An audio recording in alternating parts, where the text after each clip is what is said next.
bendiga a todos mis hermanos.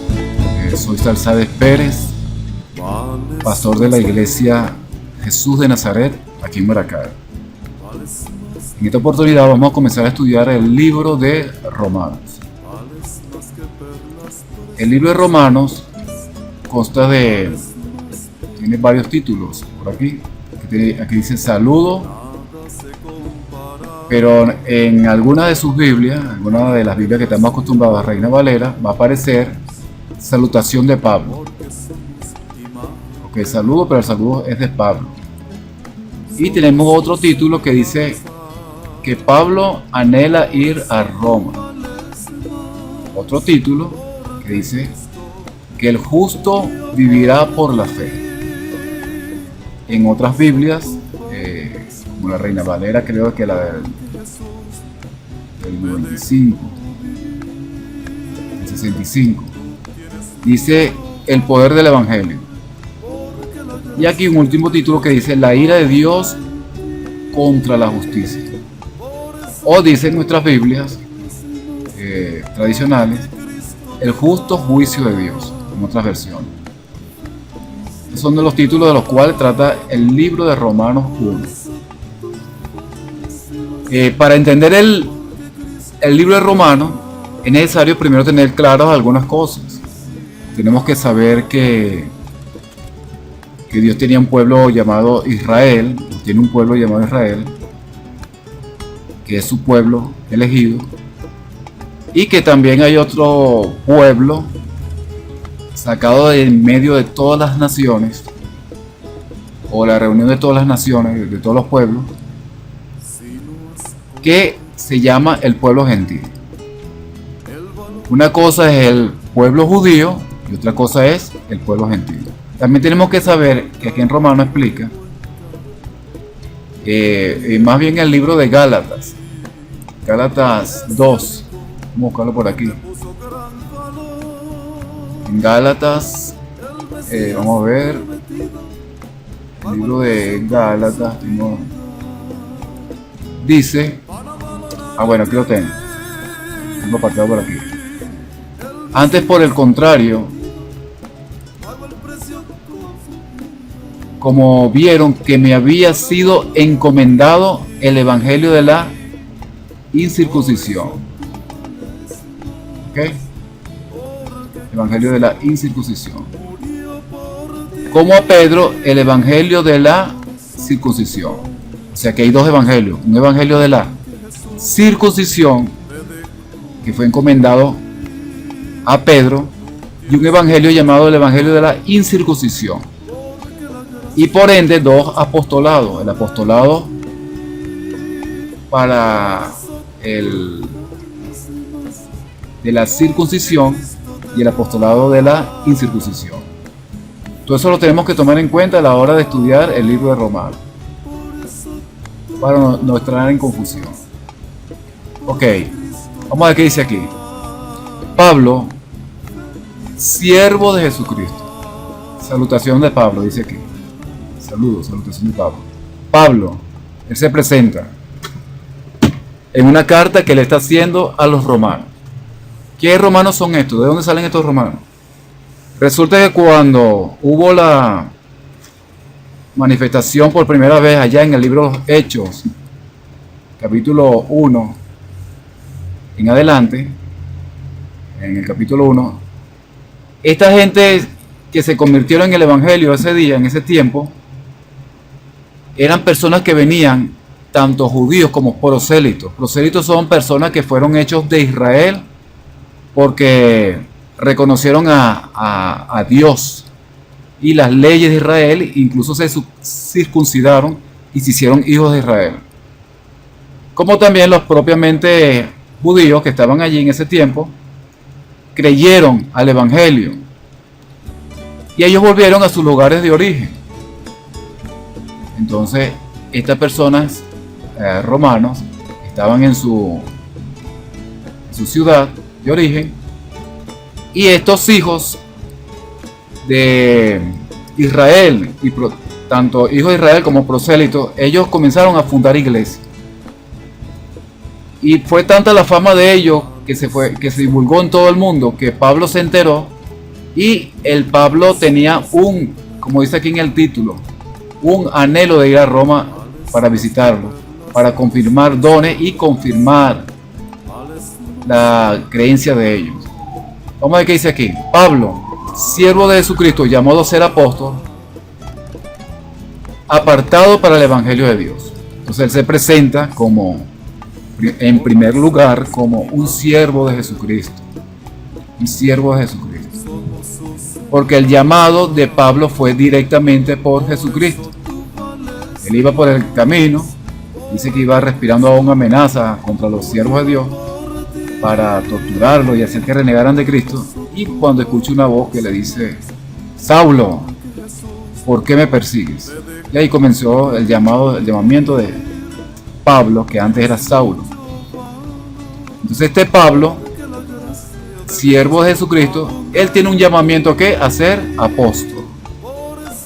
Cuando Jesucristo llama a Pablo a ser apóstol, ya existían otros apóstoles, que eran los 12 apóstoles. Los 12 apóstoles, tanto Pedro como los 12 apóstoles, ellos tenían un ministerio que iba dirigido expresamente al pueblo de Israel. Y Dios dejó muchos mandamientos a través de estos apóstoles exclusivamente para el pueblo de Israel. El llamamiento, en primer lugar, fue al pueblo de Israel, pero dice la palabra que a los suyos vino, pero los suyos no le recibieron, mas a los que le recibieron, Dios les dio potestad de llamarse hijos de Dios. Entonces, como estos judíos no atendieron al llamado de arrepentimiento, fueron muy pocos, entonces Dios levantó un hombre, y en ese tiempo era Saulo de Tarso, ahora después fue Pablo, para que fuera el apóstol o predicador que iba a llevar el mensaje a los gentiles. Los 12 apóstoles a los judíos, tanto Pedro, el líder, como los 12 apóstoles llevaron un mensaje a los judíos que consistía en que ellos tenían que arrepentirse de haber matado al Señor Jesucristo, arrepentirse, reconocer a Jesucristo, y tenían que bautizarse en el nombre de Jesús, en el nombre de Jesucristo. Y al bautizarse en el nombre de Jesús, ellos recibían el don del Espíritu Santo. Eso lo podemos encontrar en el libro de Hechos 2, por ahí en adelante.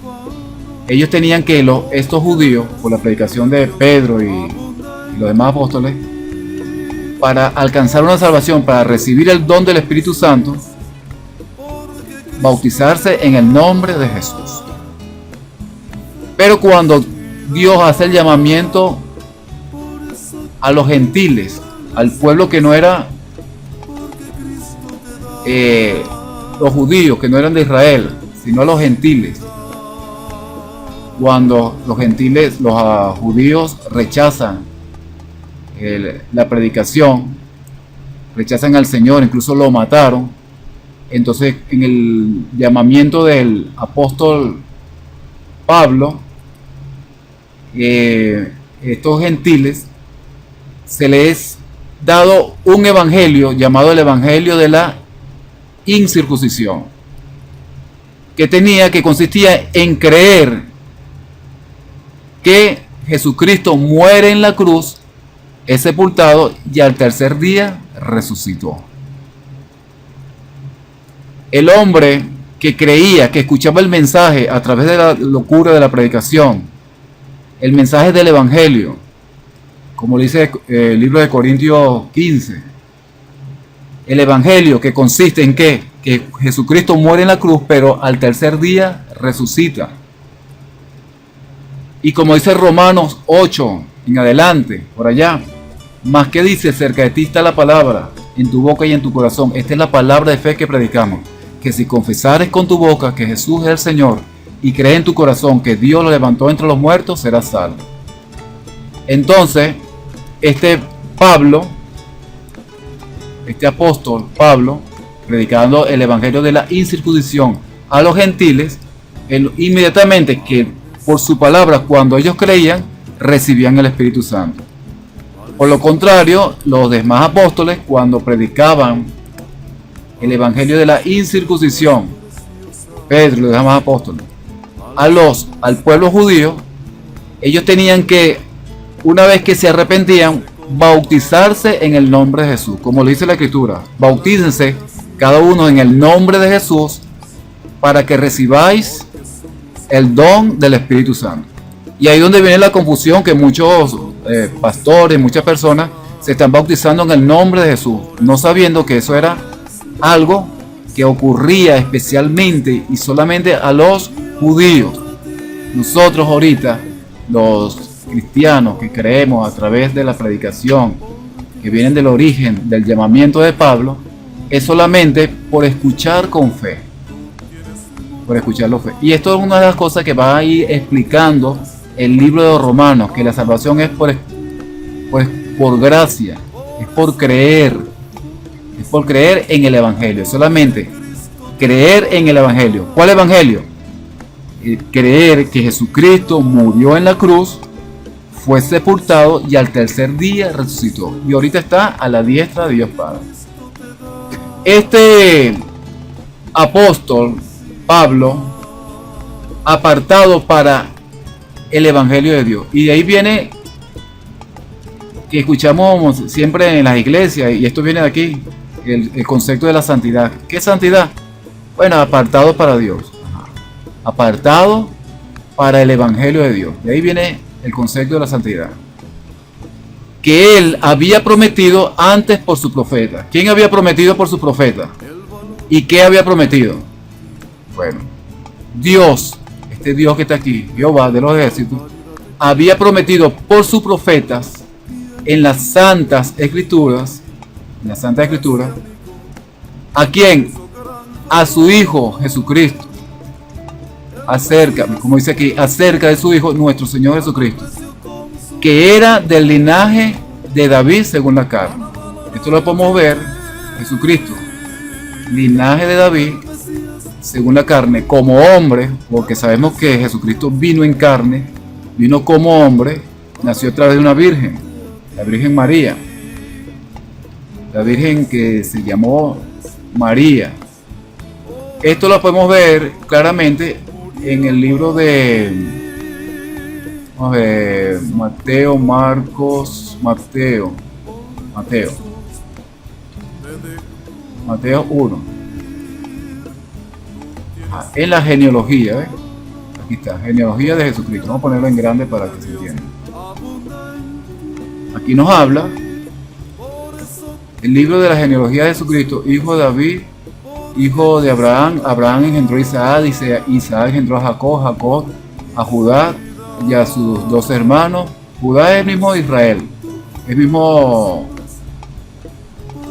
Bueno, Judá engendró a Tamar, a Fare, y así vamos sucesivamente hasta aquí abajo, hasta que vemos que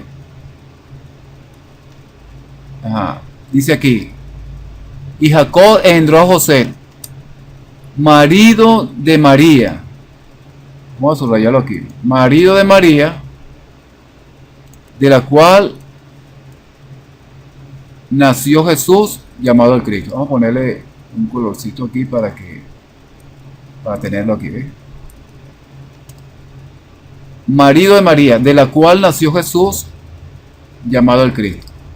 Entonces aquí vemos toda la descendencia. Usted lo puede leer con calma en su casa en Mateo 1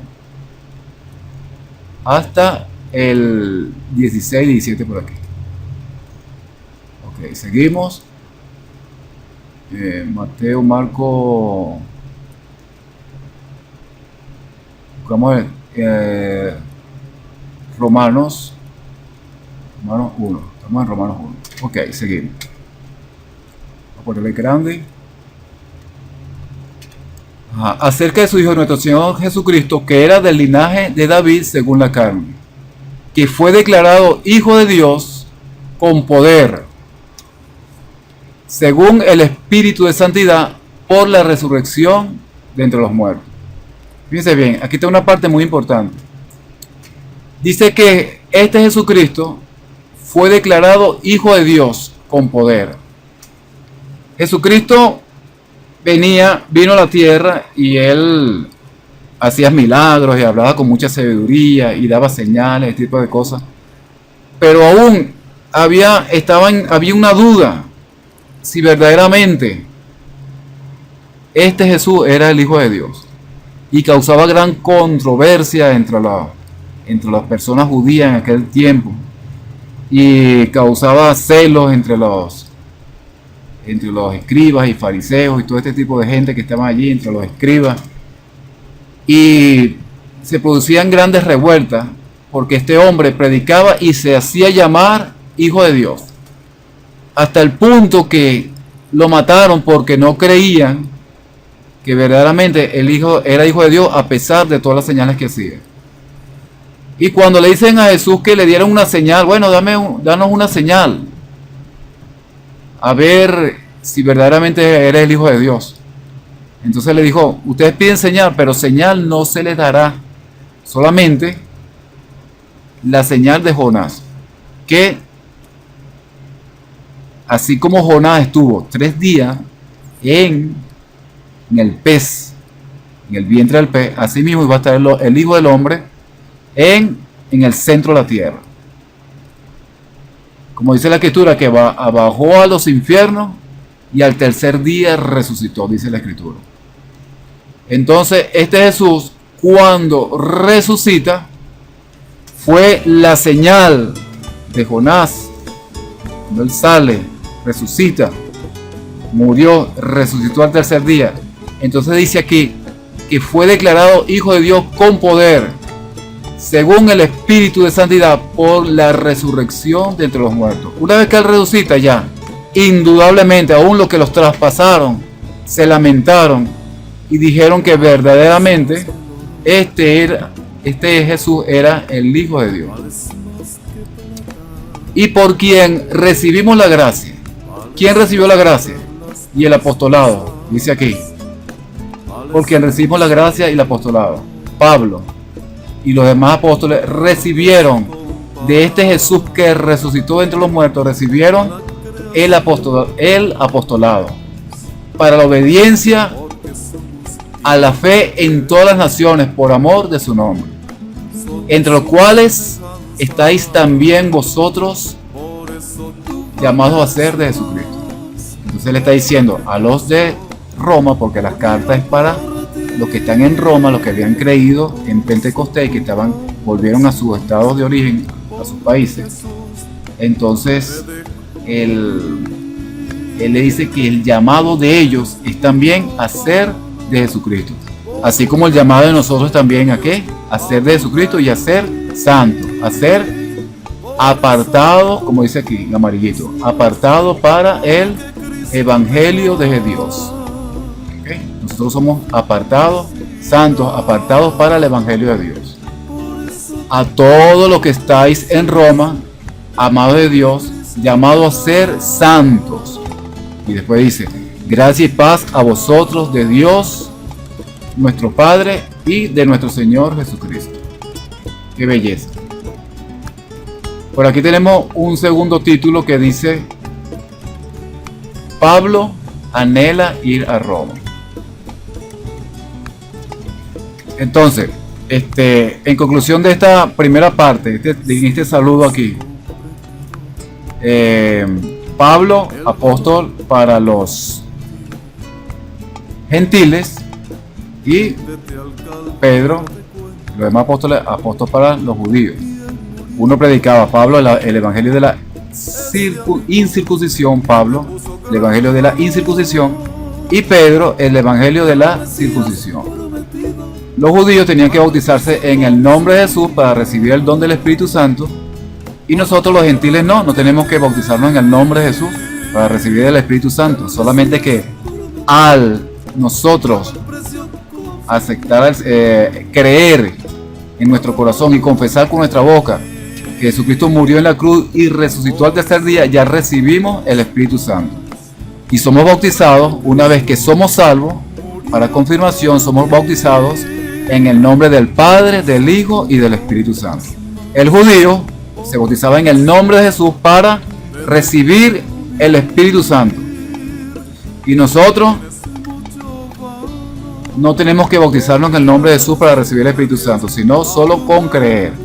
Y una vez que somos salvos, somos bautizados en el nombre del Padre, del Hijo y del Espíritu Santo, para conformar parte del cuerpo de Cristo. Aquí tenemos el segundo título que dice que Pablo desea ir a Roma. Dice: primeramente doy gracias a mi Dios mediante Jesucristo con respecto a todos vosotros, de que vuestra fe fue divulgada por todo el mundo. Entonces estos creyentes que habían escuchado y tenían ese encuentro con el Espíritu Santo en el Pentecostés y volvieron a sus lugares, a Roma, a su lugar de origen, los romanos, estos alcanzaron una fama, como dice aquí: doy gracias a mi Dios mediante Jesucristo con respecto a todos vosotros, de que vuestra fe fue divulgada por todo el mundo. Porque testigo me es Dios, dice Pablo, a quien sirvo en mi espíritu, en el evangelio de su Hijo, de que sin cesar hago mención de vosotros siempre en mis oraciones, rogando que de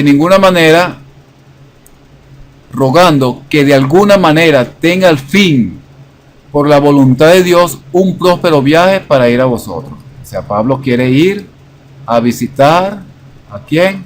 A Roma. Vamos a ponerlo aquí. Pablo quiere visitar a Roma, a los romanos, porque deseo veros para comunicaros algún don espiritual. En el libro de Tito nos habla claramente cómo a través de la imposición de manos Pablo transmitía los dones espirituales. Entonces suponemos que Pablo, mira como dice aquí, a fin de que seáis confirmados. Esto es para ser mutuamente confortados por la fe que no es común a vosotros y por mí. Vamos aquí.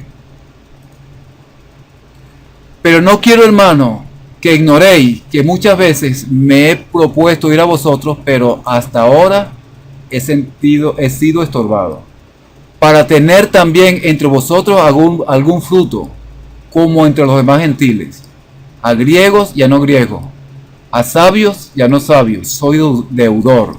Así que en cuanto a mí, pronto estoy a anunciaros el evangelio también a vosotros que estáis en Roma. Entonces que Pablo quería ir a Roma, ¿para qué? Para seguir edificando a estos creyentes que estaban en Roma, estos nuevos creyentes que se estaban conformando ya como iglesia.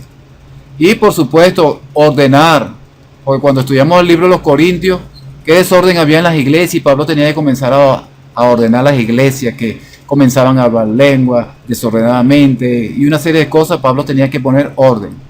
Entonces Pablo tenía que ir a Roma a hacer este mismo trabajo que había hecho en Corinto. Aquí tenemos otro título que dice: el justo por la fe vivirá. Y dice: porque no me avergüenzo del evangelio, porque es poder de Dios para salvación de todo aquel que crea. Aquí una palabra que es muy importante, que es la palabra poder. Vamos a ponerla así en rosadito. Esta palabra poder está diciendo que el evangelio, ¿qué es el evangelio? Poder de Dios. ¿Qué era el evangelio aquí arriba? Que Jesucristo muere en la cruz y resucita, dice en el libro de Corintios 15. Y que Jesucristo fue declarado Hijo de Dios por la resurrección entre los muertos.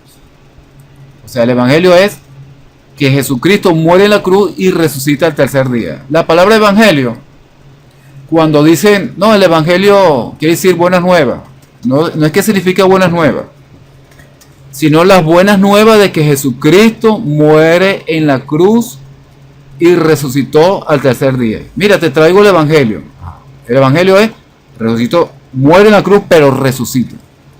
Tú no puedes decir, mira, te traigo un evangelio que bajó el precio del dólar, un ejemplo. No, eso no es evangelio, eso no es la buena noticia.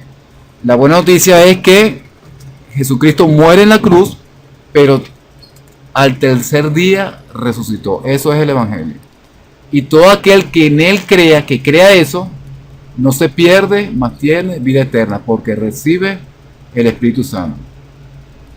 Entonces, esta palabra evangelio es poder de Dios. Ahora, este poder, ¿en qué consiste este poder? ¿De dónde te viene este poder? ¿Cómo es este poder? ¿Para qué este poder? Este poder no es otra cosa sino que el Espíritu Santo en la vida de aquel, en la vida del creyente. Cuando, como dice la Escritura, y recibiréis poder cuando sobre vosotros haya descendido el Espíritu Santo. Entonces todo aquel que cree que Jesucristo muere en la cruz, resucita el tercer día, recibe un poder. ¿Cómo se llama ese poder? El Espíritu Santo. Entonces cuando decimos que el Evangelio es poder, ya no está diciendo claramente que el Evangelio no es una religión, no es una religión más. ¿Qué es la religión? La religión son normas, leyes, estatutos, mandamientos. Pero el Evangelio es ahora poder de Dios, o sea, es el Espíritu Santo en ti. Ahorita, ¿en qué consiste el Evangelio? Que una vez que tú crees que Jesucristo muere en la cruz y resucita al tercer día, tú recibes el Espíritu Santo. Y ese Espíritu Santo tiene que manifestarse en el creyente, ¿cómo? En amor hacia el prójimo y en amor hacia Dios. Amarás al prójimo como a ti mismo y a Dios sobre todas las cosas. Como dice la Escritura, los frutos del Espíritu, en amor, en gozo, en paz, en paciencia, en benignidad, en templanza, mansedumbre, dominio propio y todas estas cosas que son propias del Espíritu Santo. El Espíritu Santo ya no es el Evangelio, ya no consiste en cumplir normas y estatutos, ya no es la ley escrita. Dice Pablo por allá en el libro de Corintios también, dice, hemos llegado a una conclusión, hemos tenido una reunión con el Espíritu Santo y nos ha parecido tanto a nosotros como el Espíritu Santo, que solamente 4 cargas vamos a poner en los creyentes, en la gracia, que son: 1, abstenerse de toda fornicación; 2, abstenerse de toda idolatría; no comer sangre y no comer ahogado. Esas son las únicas 4 cosas que pasaron de la ley escrita ahorita a la gracia. Lo demás son cargas que se imponen en las religiones, normas, estatutos, leyes, costumbres. ¿Ve? El libro de Gálatas nos habla claramente cuando nos dice que el Evangelio, que el reino de Dios no consiste ni en comida ni en bebida, ni en costumbre, ni nada de esas cosas, sino que consiste en justicia, en paz y en gozo en el Espíritu Santo.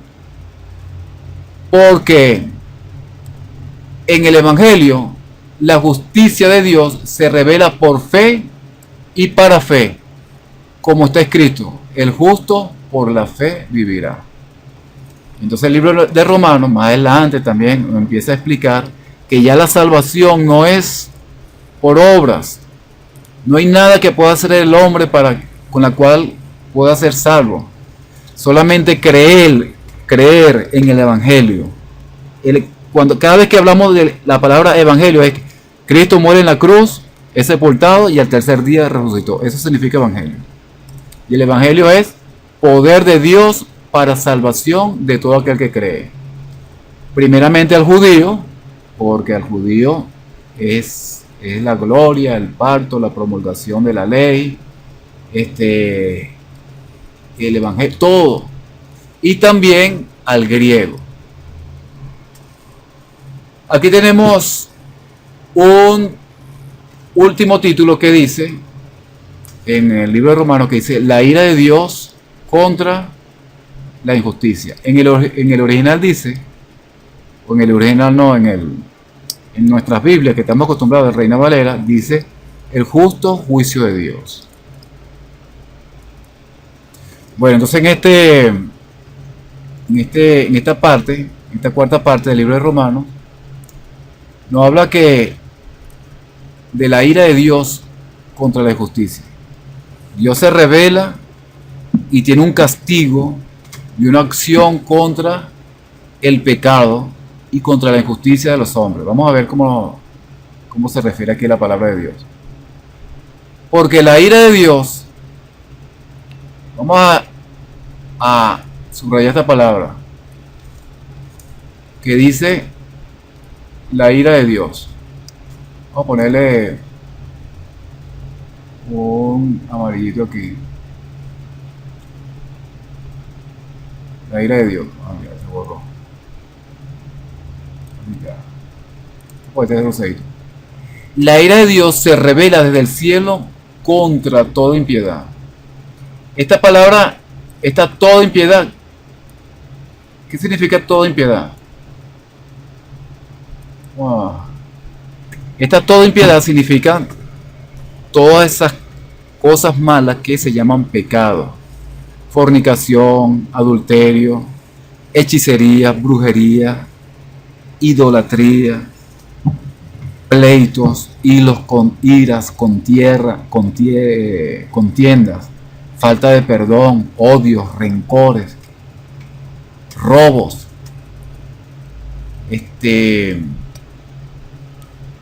e injusticia de los hombres, que detienen con injusticia la verdad. Fíjate bien, hay una parte muy importante: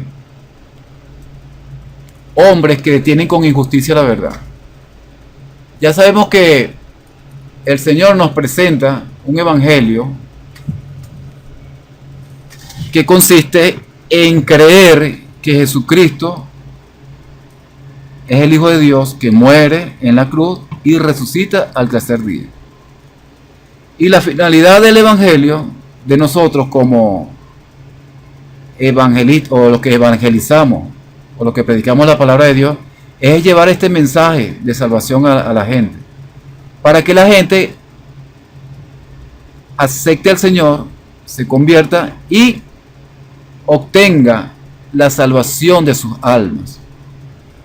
Pero el evangelio se ha desviado, y mucha gente andan predicando la palabra de Dios como le conviene, y han hecho del evangelio un negocio, y se le ha dado otro sentido al evangelio. Ahora el evangelio resulta que es un sistema de crecimiento personal, es un tipo de evangelio. Hay otro evangelio que consiste en el crecimiento económico, por decirles algo. Y hay otro evangelio que consiste en guardar muchas normas y estatutos de hombres. Cuando dice la Escritura, en vano me honran, si como mandamiento enseñan doctrinas de hombres. Y no es así. Hay que llevarles a la persona el mensaje del evangelio para que ellos los crean. Que crean que Cristo muere en la cruz. Cuando Cristo muere en la cruz, entonces el Espíritu Santo entra en la persona, y es el Espíritu Santo que va a hacer una obra de transformación en la gente. A veces cuando llega una persona o una mujer a una iglesia, entonces lo primero que hacen es que quieren vestirla de una manera, cuando eso es un trabajo que lo hace el Espíritu Santo. Eso es un trabajo que, por ejemplo, cuando la mujer aquella que fueron a apedrear porque la encontraron en pleno acto de adulterio, se la llevan a Jesús, y Jesús le dice, el que esté libre de pecado que lance la primera piedra. Entonces, supongamos que esa mujer se la llevaron a Jesús casi desnuda. Entonces Jesús nunca le dijo en ninguna manera, vístete de una manera, vístete de otra. No, ella simplemente le habló, y aquella mujer, por la palabra del Señor, fue libre. Y un espíritu que había en ella, que era espíritu de ramera y de prostitución, sale de ella. Cuando sale ese espíritu de la mujer, el espíritu, como dice en Gálatas, que no ponga la mirada en lo que se le gasta con el uso, sino más bien lo terrenal que hay en ti, sácalo, que es el pecado. Se ataca el espíritu de la fornicación, el adulterio, la prostitución. Cuando ese espíritu sale, entonces la mujer es libre y ella automáticamente, en agradecimiento a aquel que la salvó, ella comienza a vestirse de una manera diferente por el Espíritu de Dios, no porque tú las vistas de determinada manera. Entonces muchas personas se encuentran un tropiezo en muchas iglesias porque cuando llegan la obligan a vestirse de una manera y resulta que el espíritu de fornicación, adulterio, prostitución y ramera todavía está en ella. Espera que él sea libre del espíritu, del pecado, que es verdaderamente pecado, para que tú veas cómo esa mujer empieza a vestirse en una manera adecuada, conforme por el Espíritu de Dios. Entonces, Dios se aira contra todos los hombres que quieren distorsionar la palabra del Señor para hablar cosas que le convienen.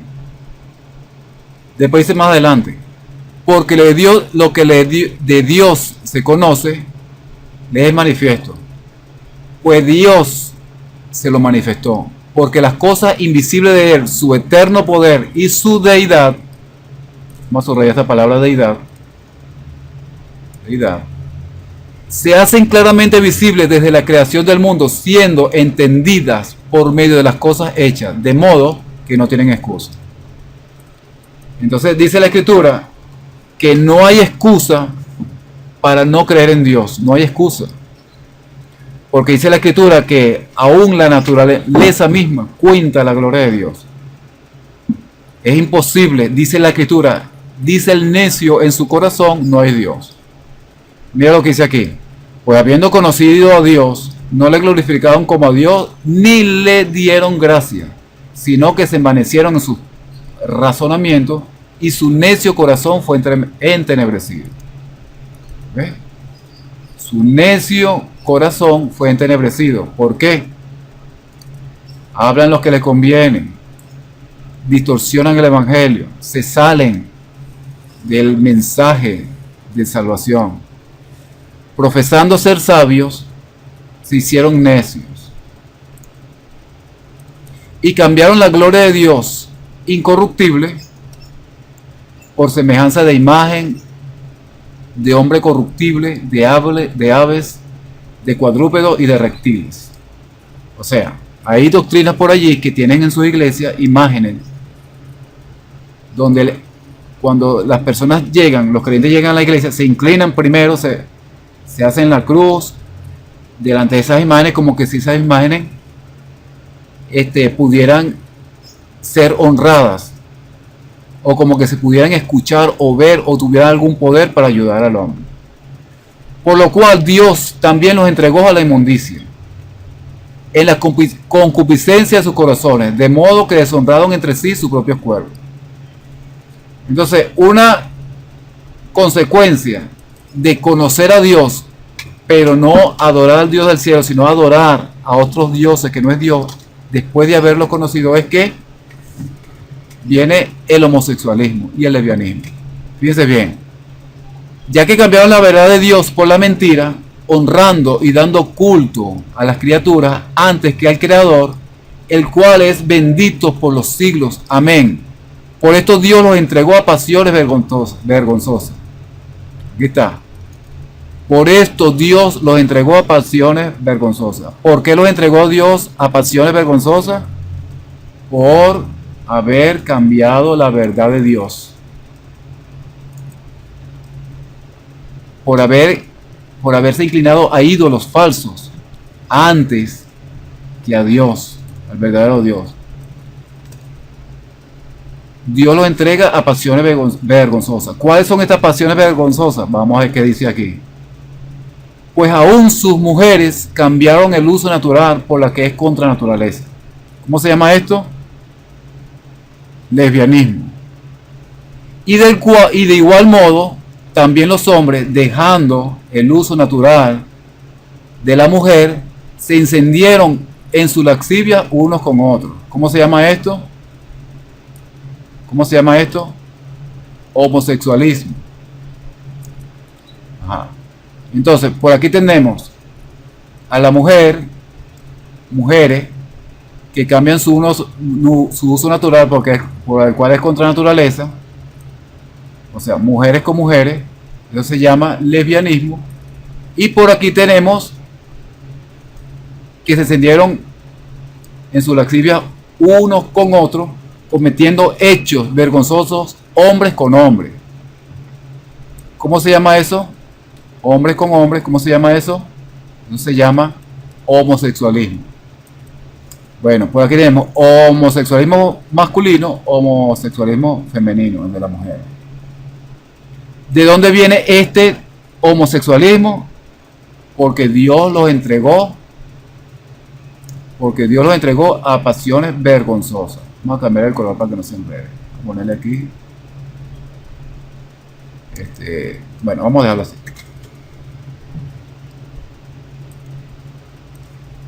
Y como ellos no aprobaron tener en cuenta a Dios, Dios los entregó a una mente reprobada. Fíjate esto, una mente reprobada. ¿Qué es una mente reprobada? Es una mente que más nunca en la vida va a entender ni va a recibir en su corazón ni en su alma que Jesucristo murió en la cruz, resucitó al tercer día, murió en la cruz, fue sepultado y al tercer día resucitó. Y este hombre nunca en su vida va a recibir la sabiduría de Dios ni el Espíritu Santo. Entonces Dios los entrega a mentes reprobadas para hacer cosas que no convienen. Dice la Escritura, el que sea santo, el que sea inmundo todavía, pero el que sea santo, santifíquese más cada día. Seguimos aquí, estando atestados de toda injusticia, o sea, estando hasta la coronilla de todo pecado, fornicación, idolatría, pleitos, iras, contiendas. Aquí lo dice, ¿eh? Fornicación, perversidad, avaricia, maldad, lleno de envidia, homicidios, contienda, engaños y malignidades, murmuradores, detractores. ¿Cuántos murmuradores no hay en la iglesia que hablan y hablan aún de los pastores y de quienes los enseñan y los ayudan? Detractores, aborrecedores de Dios, injuriosos, soberbios, altivos, inventores de males, desobedientes a los padres, necios, desleales, sin afecto natural, implacables, sin misericordia, quienes habiendo entendido el juicio de Dios, que los que practican tales cosas son dignos de muerte. ¿Qué significa dignos de muerte?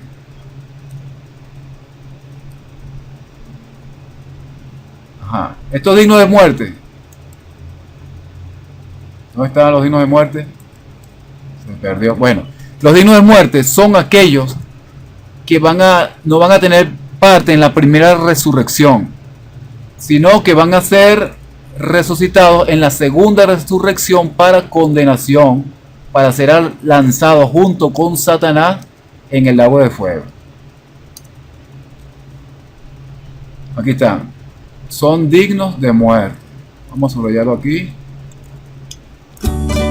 No solo las hacen, sino que también se complacen con los que los practican. Bueno, y de eso trata el libro número 1 de Romanos.